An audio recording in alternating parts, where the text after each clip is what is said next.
Do you agree with the Green suspension and how the Warriors played this? It'll only look good if Kevin Durant signs in the offseason. Clearly, it was geared toward that, toward staying on his good side for the organization. But it really, if you look through recent years of recent suspensions over the past few years, imposed by the team, you don't see this type of suspension. It's generally if a player goes at a coach or if he clearly violates a team rule like missing a practice or missing a plane.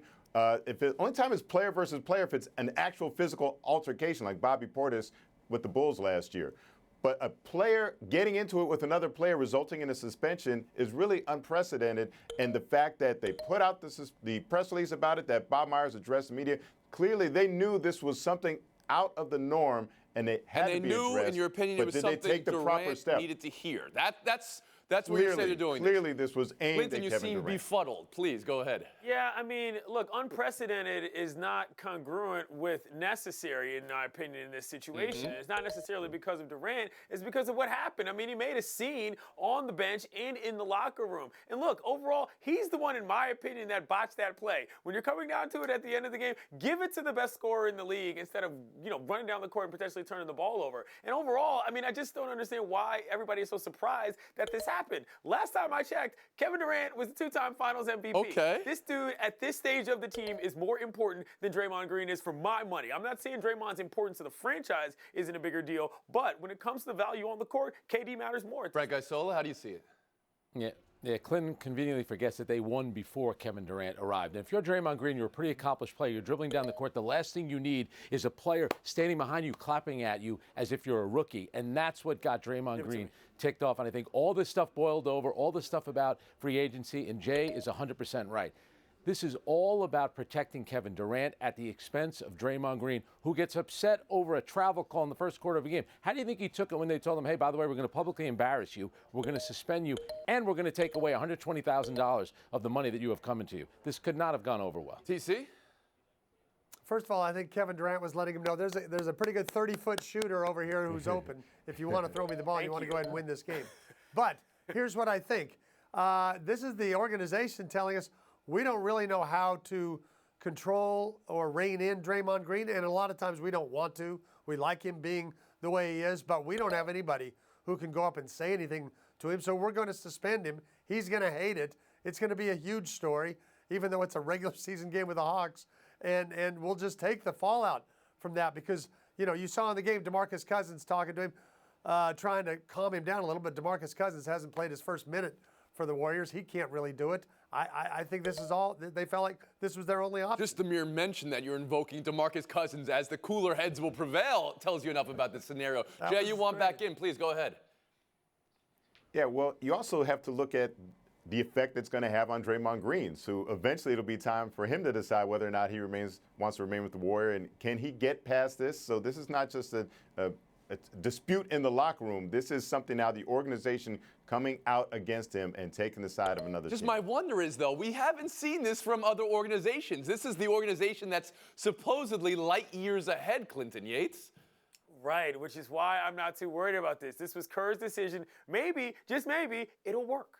All right, let me ask you about it from the Durant perspective, because what we heard, we played it at the start of the show in our tease, the very direct and terse answer to have they hashed things out. He said no. Then he went on to, say and extrapolate that they will because they're a team and this is a long season. But Frank Isola, how did Durant come off to you?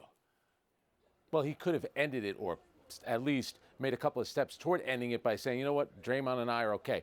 I'm glad that he's honest about it, but remember something about Kevin Durant, how sensitive he is. This is a guy that used a fake Twitter account to go after anonymous people on Twitter that were critical of him. Now you have an actual teammate getting into it with him, and there were some derogatory things said. How can this not impact Kevin Durant's future? And I understand it's far away. It's going to have an impact, though.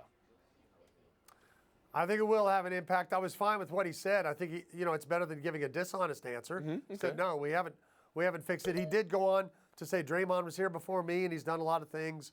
He gave him his props there, but he made it clear that this hasn't been resolved. Probably won't be for a while. Clinton, how did you hear that big fat no from Durant? Yeah, what did you want him to say? Did you want him to be petty and start dissing Draymond furthermore? He just came out with what he had to say. I think Kevin Durant speaks like a guy who has nothing to prove on this team because that is actually the case. Jay. But Clint, what's most noticeable is what he did not say. He did not say, I feel like this organization has my back after they took that dramatic step to him. And people want to talk about, it's just like Kobe and Shaq. They were able to coexist for a long time. Well, guess what? The year it didn't work out, the year they didn't win the finals together, was the year that Kobe had the option to opt out of his contract. That's when it all fell apart. They lost to Detroit in the finals, and then the team was blown up. Kevin Durant can opt out this offseason. I mean, I guess in the end, I want to focus, though, on the organization here, all right? Because, again, I go back to this. Light years ahead. Playing this out in public view, does this do more damage to this Warriors organization, or is it something that they can maybe pivot from? Jay, you want to start off? I think it's good that they at least acknowledged it. And the fact that it took one play at the end of one game in November to bring all this stuff out into the light shows you just how serious it was, and it was looming just beneath the surface. But I think that by being so public with it, at least they're trying to get ahead of it. So I'll give them credit for that. Yeah, there's a lot of heat on this stove, but everything is cooking correctly. I think all the decisions that happened here made sense, even if a lot of them went on. I have no issues with this, and I like the fact that it all happened, in the course of one night. Isola. By the way, Clinton, they proved something before Durant arrived, that they could win without him. Here's my thing. If you look at the faces of Steve, they won 1 out of 2. Here's the thing. If you look at the faces of both Steve Kerr and Bob Myers, you can tell that they know this is a major crisis on their hands. The biggest crisis they've faced since Draymond Green was suspended for Game 5 back in 2016. That cost them a championship. You wonder what this is going to cost them, since Draymond Green was the one recruiting Kevin Durant to Golden State. Tim Cowlishaw after the horn. I think winning like only they can win will resolve a lot of this and put it behind them. But as Frank said earlier, that won't change how Kevin Durant feels about his future and whether he wants to stay with this team. That's going to linger. That's going to be there. We've been horned. We'll move on.